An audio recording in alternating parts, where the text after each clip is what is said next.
Y continuamos con la presentación de terapia triple, cuándo sí, cuándo no, cuándo escalar y desescalar, a cargo del doctor Abelardo Elizondo.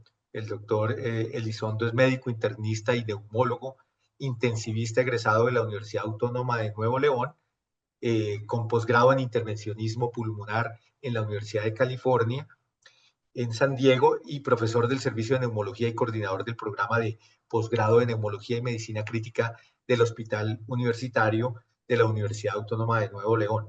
Es actualmente el jefe de sección de EPOC de la Sociedad Mexicana de Neumología y Cirugía de Tórax y secretario ejecutivo de la Asociación Latinoamericana de Tórax.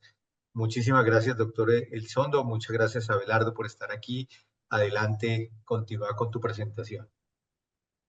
Muchas gracias, Carlos. Muchas gracias también a Carlos Aguirre, toda la Fundación Neumológica Colombiana, por la invitación. Un placer estar con ustedes desde aquí, desde Monterrey, México. Un abrazo para todos. Y bueno, el tema que me toca de tratar de desmenuzar es la triple terapia, cuándo sí, cuándo no y cuándo descalar.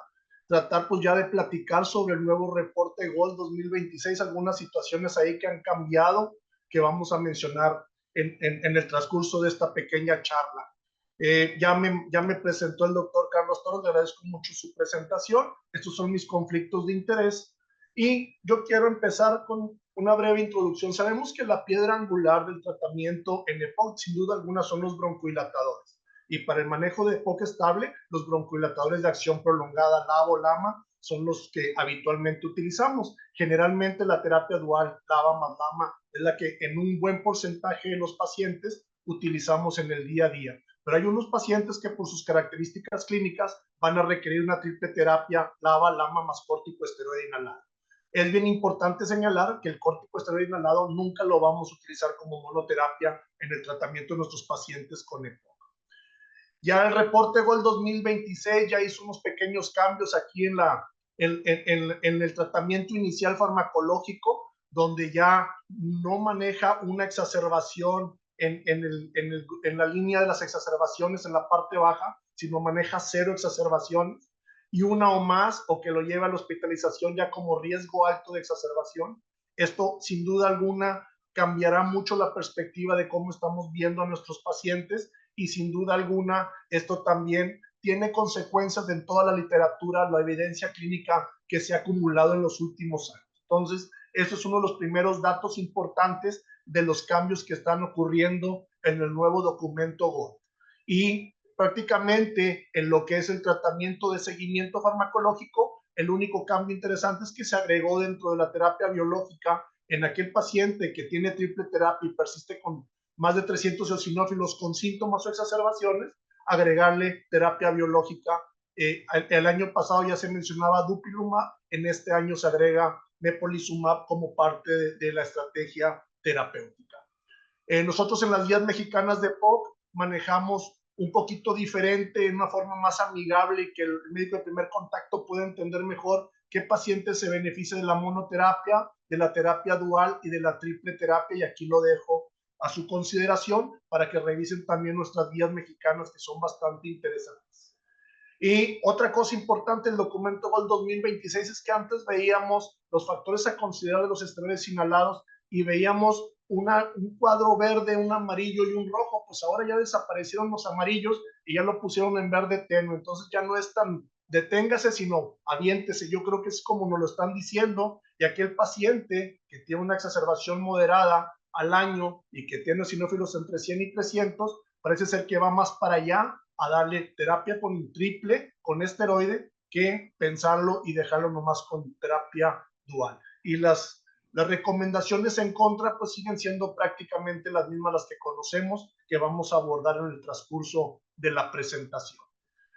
Aquí en México tenemos 3 triples terapias. Tenemos la terapia triple estrafina con dipropionato de beclometasona, formoterol y glicopirronio en un aparato de dosis medida, que es una solución, 2 inhalaciones cada 12 horas.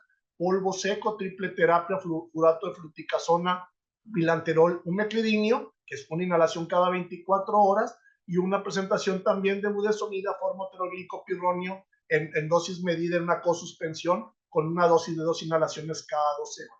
Nosotros tenemos los 3 medicamentos Es importante señalar que si vamos a utilizar triple terapia, se intente que sea en un solo dispositivo y no en varios, porque la evidencia nos dice que la adherencia es mucho mejor y los resultados en cuanto a disminución de exacerbaciones, compliance del paciente, mucho mejor. Aquí yo pongo las indicaciones que tenemos actualmente como evidencia para el uso de la triple terapia. Voy a desmenuzar cada una de ellas. Empezaré por la primera, que es historial de exacerbaciones que requieren de hospitalización. Nosotros, en un consenso que hicimos de expertos, que está publicado en nuestra revista de Neumología y Cirugía de Tórax, nos hicimos unas cuantas preguntas pico en un panel Delphi con varios compañeros neumólogos aquí en el país, y una de las preguntas que hicimos fue: ¿cuál es la eficacia y seguridad de la triple terapia para el manejo poshospitalario en la exacerbación grave de TOC? Y la respuesta que nosotros obtuvimos en base a la evidencia es que se va a recomendar el inicio de la triple terapia en los primeros 30 días posteriores de que son egresados después de una hospitalización por una exacerbación grave o muy grave, independientemente de las características clínicas previas.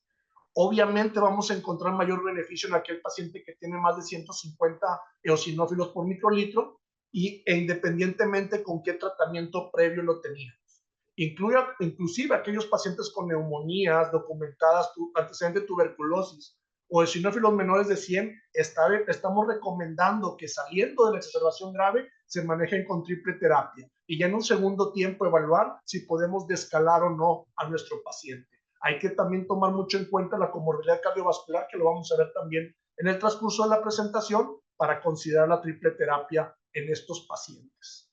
Y definitivamente hay mucha información que entre más temprano utilicemos la triple terapia saliendo de la exacerbación grave, mejores resultados, menores desenlaces fatales vamos a tener, menor mortalidad, menor ingreso hospitalario, menor costo de atención, y eso también lo tenemos que tomar mucho en cuenta. Aquí pongo algunos trabajos que se relacionan con el uso de tratamiento temprano versus retrasado o muy retrasado. Aquí lo comento con meclidinio, bilateral, fluticasona, pero también hay con las otras 3 triples terapias estos mismos esquemas de estudios clínicos.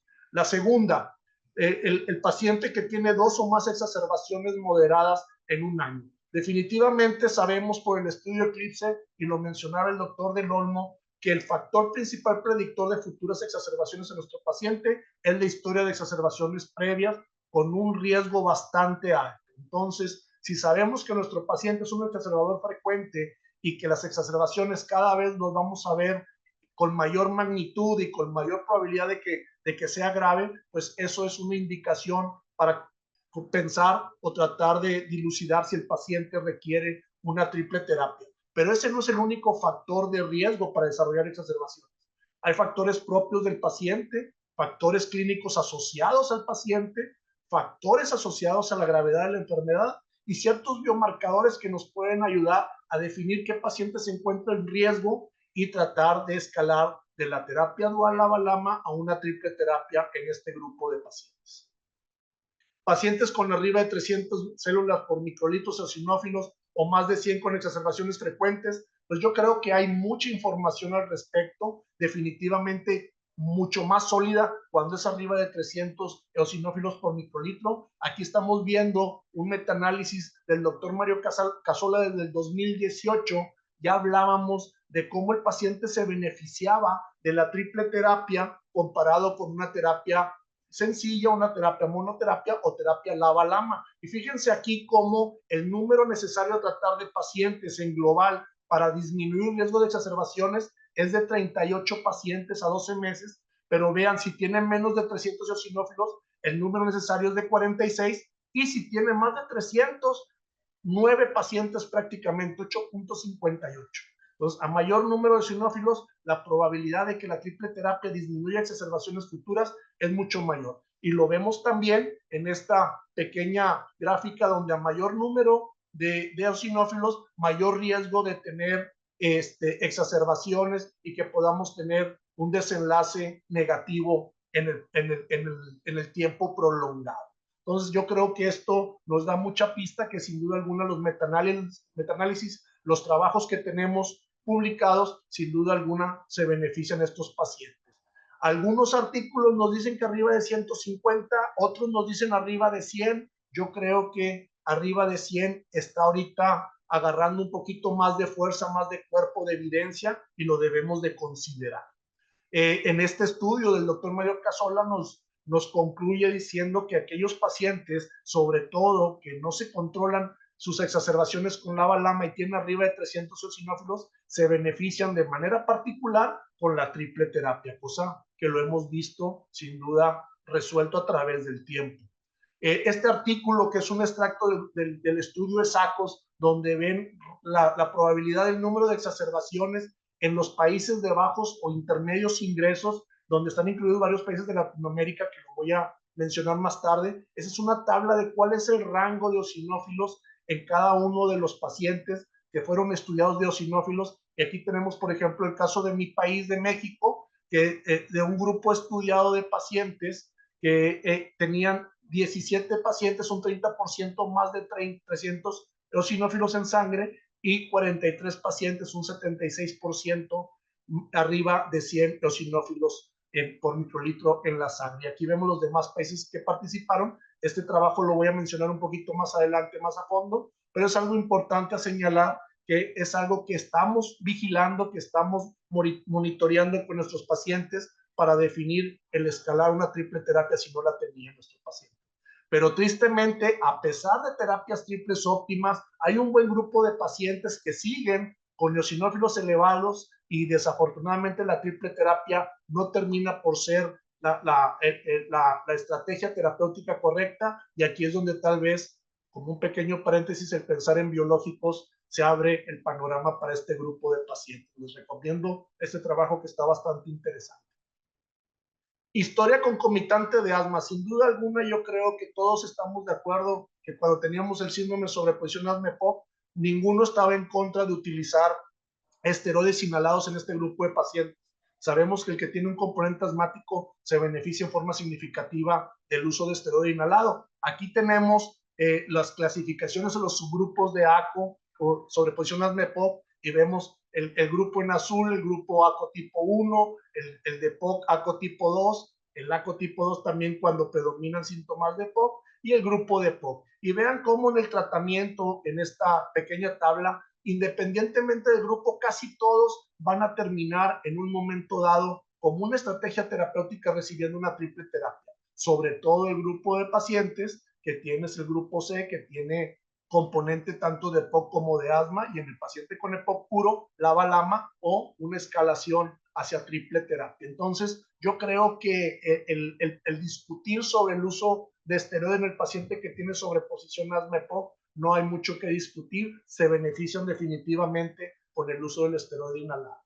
Pacientes que persisten con síntomas, a pesar de una terapia lava-lama óptima. El estudio Cronos, que todos conocemos, que se publicó ya hace varios años en el Lancet, era un grupo de estudio a 24 semanas de gente con EPOC, que tenía un EPOC grave, pero que no era exacerbador frecuente. A pesar de ello, estos pacientes estaban muy sintomáticos, y en la evolución de las 24 semanas se vio que hubo una reducción de exacerbaciones en este grupo de pacientes hasta de 52%, con un número necesario a tratar para evitar exacerbaciones futuras de hasta 3 pacientes nada más, lo cual llama la atención porque era un grupo de pacientes no exacerbadores, pero sí muy sintomáticos. Y cuando vemos el periodo en que aparece una nueva exacerbación, también se benefician recibiendo la triple terapia, incluso la triple terapia desde el momento de que los síntomas no se controlan con una terapia lava-lama óptima. E incluso las guías canadienses, el grupo canadiense desde el 2023, en los pacientes que tienen bajo riesgo de exacerbaciones, que inician tratamiento con lava-lama, ellos recomendaban desde el 2023 que si persistían sintomáticos se agregara la triple terapia, cosa que yo creo que muchos de nosotros lo hacemos, a lo mejor no con toda la evidencia sólida que quisiéramos tener, pero que lo terminamos haciendo en nuestra práctica diaria con algún grupo de pacientes. Al egreso de una exacerbación moderada o grave, la triple terapia, sin duda alguna, nosotros en las guías mexicanas de POC también incentivamos que el paciente reciba triple terapia saliendo de una exacerbación moderada o grave en los primeros 30 días, como lo mencioné en el otro protocolo, que es el documento que les enseñé de protocolo de egreso hospitalario. Definitivamente hay evidencia que nos reporta menores reingresos hospitalarios, menores exacerbaciones, alargamiento del tiempo de la siguiente exacerbación y disminución también importante de desenlaces negativos cardiovasculares, incluso de muerte. Comorbilidades. Este es un tema que tal vez nosotros podemos polemizar mucho y lo pongo en signo de interrogación porque no hay todavía una directriz sólida que nos diga que aquellos pacientes con EPOC que tienen comorbilidades deben de recibir de primera instancia una triple terapia, pero sabemos, y lo decía el doctor Del Olmo, que las comorbilidades cardiovasculares es una parte muy importante dentro de las enfermedades que nuestro paciente con EPOC tiene, y vean la frecuencia de cada una de ellas y la interrelación que hay. Sabemos que la hiperinflación, la hipoxemia, la inflamación que existe en el EPOC daña no nada más a nuestro aparato respiratorio, sino también al sistema cardiovascular en una forma bidireccional. Entonces, sabemos que si atacamos esa hipoxemia, esa hiperinflación y esa inflamación con esteroide inhalado, podemos tener desenlaces favorables disminuyendo riesgo cardiovascular y mortalidad, no nada más pulmonar, sino también cardiovascular.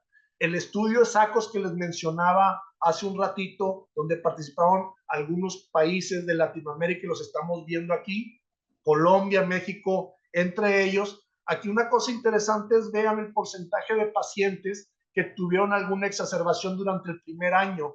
Fue un 27% durante el primer año. Y en el año 2, 3, 4 y 5 se mantuvieron bastante estables en un rango del 17 al 20% de los pacientes. Aquí vemos abajo el porcentaje de pacientes que tuvieron exacerbaciones dependiendo del país. Por ejemplo, en mi país se reporta 26.3% de los pacientes que tuvieron exacerbaciones. Algunos otros países como Rusia, bastante elevados, otros un poquito más bajos como Guatemala, que son cosas que debemos de señalar.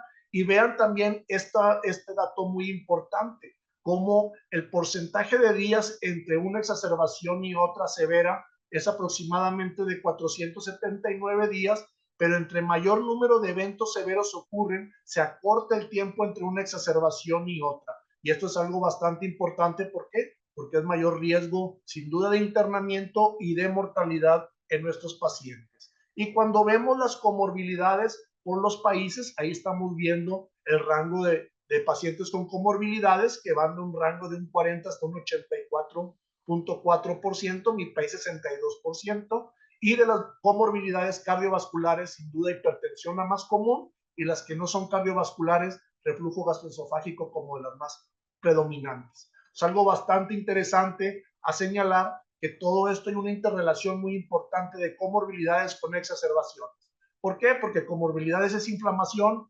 exacerbaciones es inflamación, y no nada más local, sino inflamación sistémica. Y esto tenemos que siempre tenerlo en mente.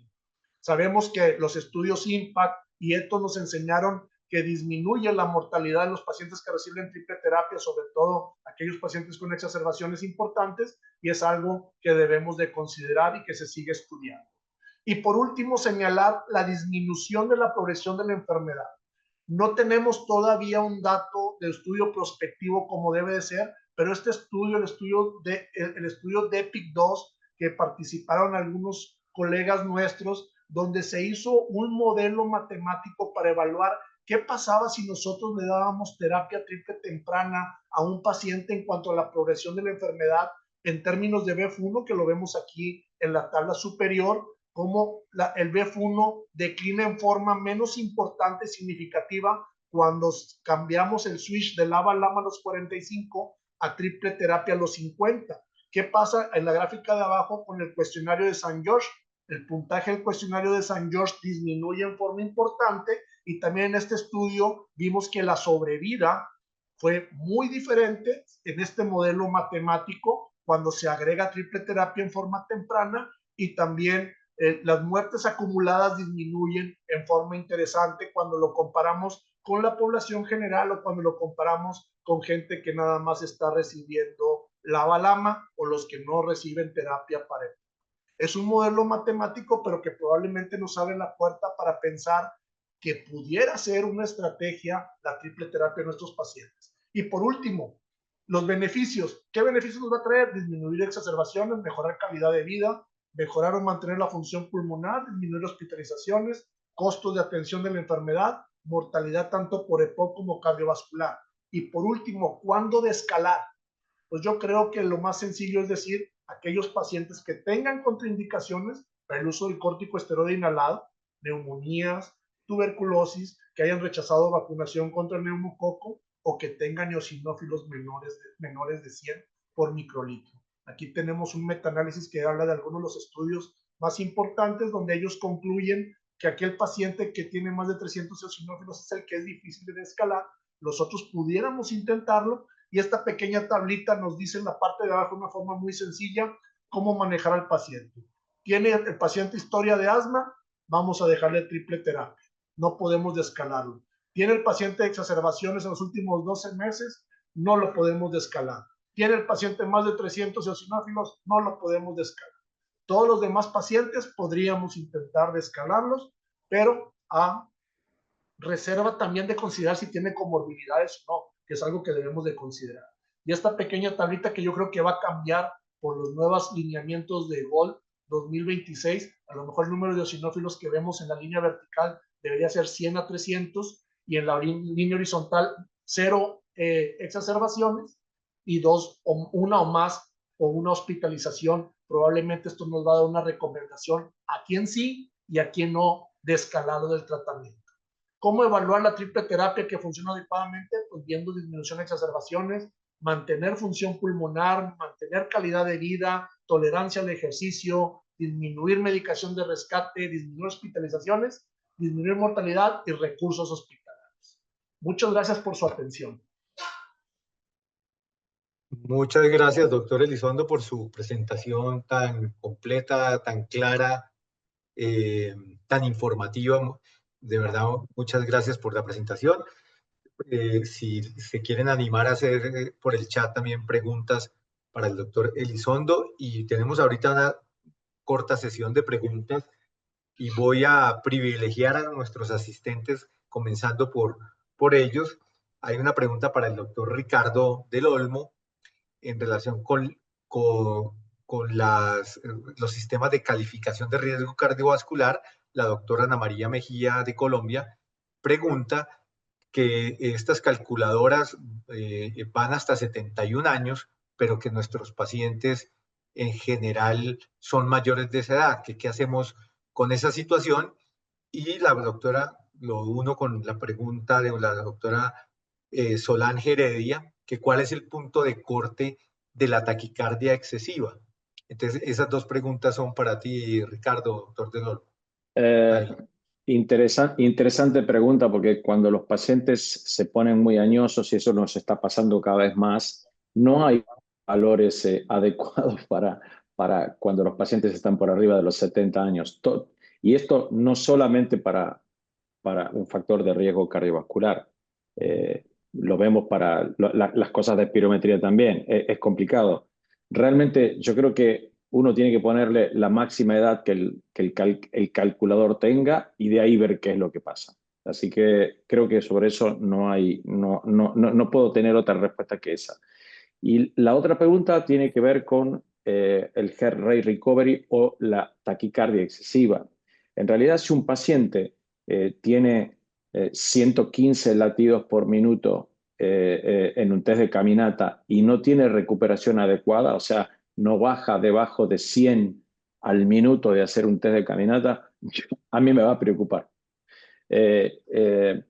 Y digo, Heart Rate Recovery significa disminuir 18 latidos en un test submáximo, como puede ser el test de caminata, y disminuir 14 latidos como mínimo después de un test máximo, como puede ser un ejercicio cardiopulmonar. Si los números están por arriba de eso, está incrementada la mortalidad. Y eso está publicado en New England hace 25 años atrás. Ricardo, creo que esta pregunta también va para ti. ¿Cuál sería el marcador para diferenciar la disnea causada por EPOC de la causada por insuficiencia cardíaca? Una pregunta muy clínica, Sí, Que no, también puede ir no. para el doctor Elizondo, claramente. Sí, sí. Yo creo que claramente el síntoma de disnea, específicamente el síntoma de disnea, no hay modo de diferenciarlo de una de otra, porque la realidad es que cuando estudiamos clínica médica nos decían los pacientes con insuficiencia cardíaca tienen ortopnea, etcétera. Bueno, la verdad, no. Cuando uno estudia a los pacientes, si hay disnea desproporcionada para lo que uno está viendo, necesita de algunos estudios complementarios para tratar de averiguar qué es lo que pasa. Pero semiología de la disnea no me diferencia cardiovascular de pulmonar.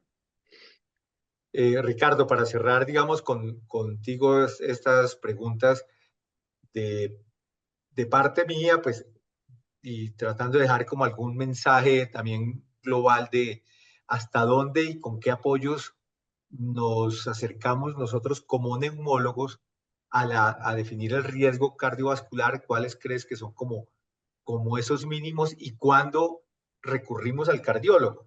De hecho, podríamos verla también en el sentido contrario, y es, tú presentabas el panorama de que los cardiólogos nos llevan ventaja porque están definiendo el riesgo cardiovascular, pero es que nosotros no hemos estado metidos en el riesgo cardiovascular.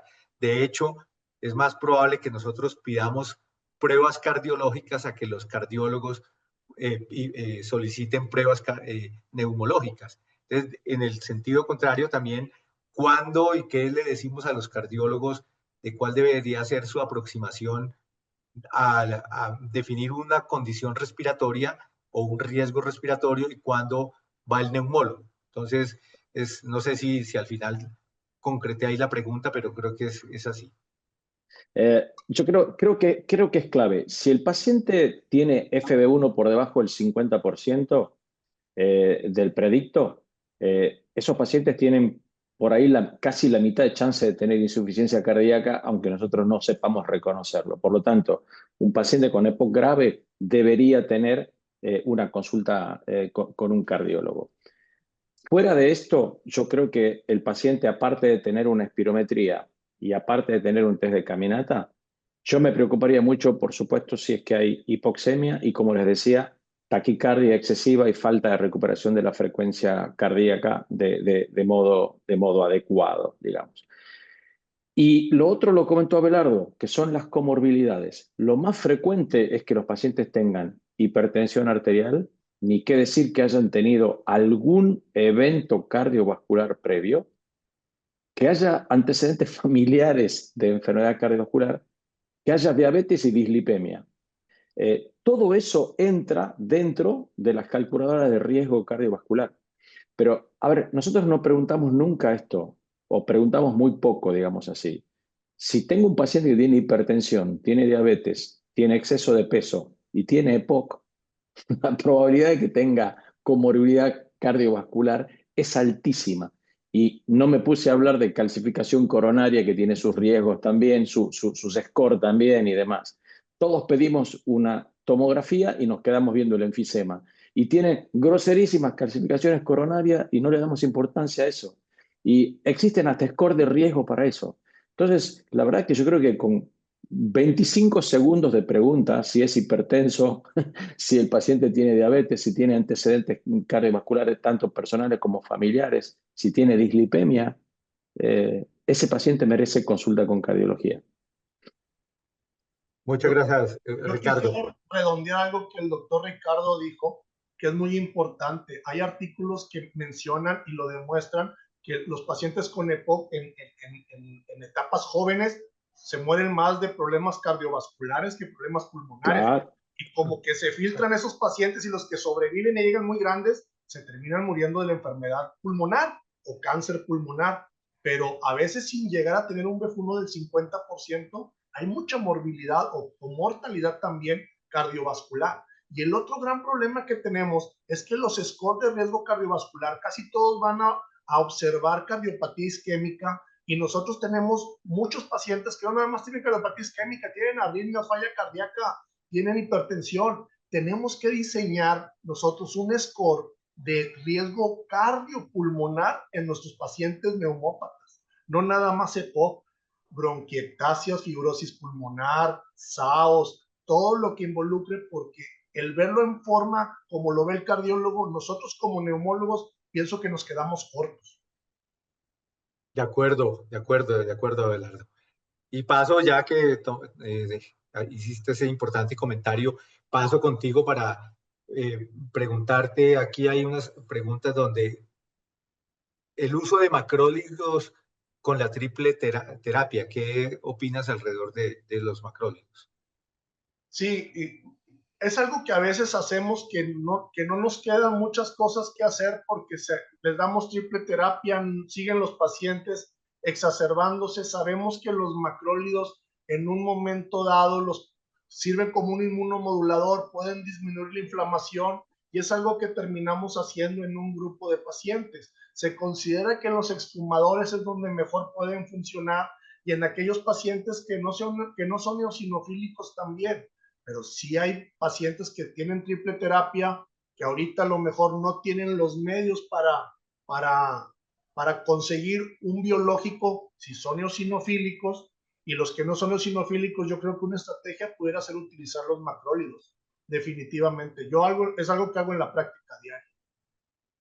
Nos preguntan por acá que si la terapia triple que es con beclometasona, partículas finas, que es la que tiene de pronto menos, resultados y estudios con menos pacientes, debería ser categorizada en ese sentido con menos peso que las otras terapias triples. Sí, hay mucha investigación donde se comparan en forma indirecta las 3 triples terapias, metaanálisis de red, estudios ahí matemáticos en silicio, etcétera, etcétera.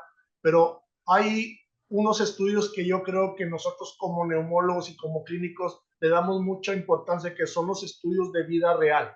Y yo creo que los estudios de vida real, tanto de triple terapia extrafina como polvo seco, como la otra triple terapia, tienen buenos resultados. Yo creo que al final del día los 3 son muy buenos, son muy buenas triples terapias. Tienen razón que en cuanto a cuerpo de evidencia, volumen de pacientes, extrafina a lo mejor tiene mucho menos que los estudios de umeclidinio bilanterol fluticasona o de budesonida formoterol glicopironio. Definitivamente, por los estudios de vida real que están saliendo de los 3 triples terapias son bastante interesantes y yo creo que aterrizan mucho lo que vivimos en el día a día con nuestros pacientes.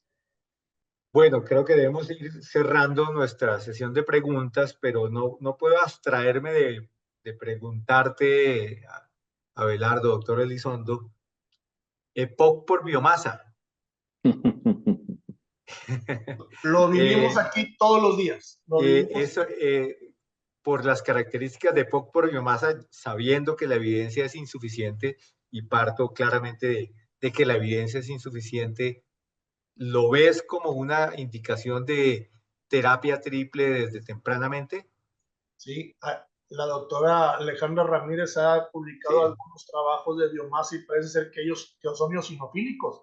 Parece ser que la triple terapia pudiera ser una importante estrategia terapéutica. De hecho, creo que ya está por ahí corriendo un estudio al respecto. Vamos a tener información interesante. Tristemente, los trabajos casi todos van en pacientes fumadores o exfumadores, pero en Latinoamérica tenemos un gran volumen de señoras que tienen EPOC por biomasa y tenemos que voltearlas a ver. Ya el departamento de EPOC de ALAT está trabajando en la base de datos de EPOC por biomasa y yo creo que vamos a obtener datos importantes y podemos hacer trabajos muy interesantes. Bueno, debemos cerrar. Muchas gracias, Ricardo. Muchas gracias, Abelardo, doctor Del Olmo, doctor Elizondo, por las presentaciones, por estar aquí presentes.